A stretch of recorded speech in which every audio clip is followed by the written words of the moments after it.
Small piece of a bigger issue that we have, which is playing out across the country.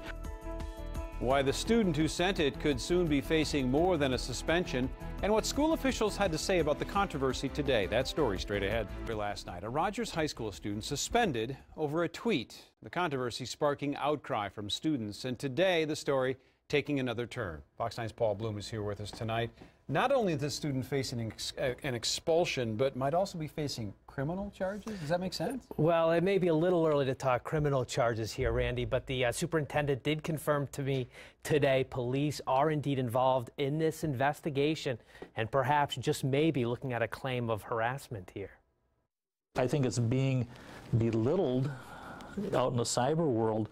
But when you have to sit down with the police, you have to sit down with the parties involved, and I tell you, it's a traumatic event. In that respect, Elk River School Superintendent Mark Bezick is limited in what he can say about the case because of the ongoing investigation and student privacy here. But he did address the fury over Reid Sagehorn's punishment for a tweet about possibly making out with a young gym teacher at Rogers High School. Reid tells me it was all a joke and there was absolutely no inappropriate relation here. But since being kicked out of school, Reid's classmates have rallied to his defense on social media, and an online petition that is now circulating has some 3,800 signatures tonight. Right, it's like harassment. You know, what we may think is not harassing or what have you, it's not up to us to decide that. It's who's receiving, you know, the information. How do they take it? There is a lot of anger. I mean, you know, it's like, you know, this is our boy and stuff, and, you know, we step up and we take care of our kids. Now, the Sagehorns have declined to do any on-camera interviews with us until Reid's case is resolved. I am told this young teacher is absolutely crushed by the whole thing, feeling her reputation is ruined. And despite our not identifying her, many students at the school, apparently, Randy, are making her life miserable. They certainly know who that is.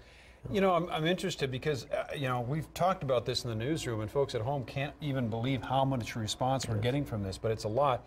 Tomorrow, school's back in session after the President's Day holiday.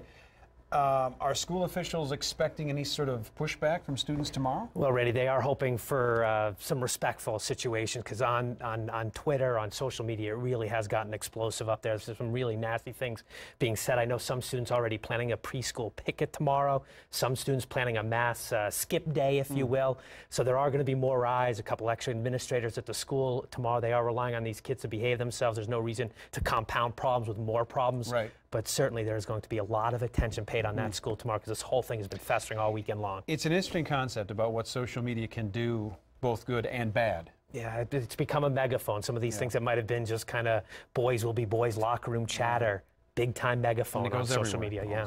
Thanks, Paul.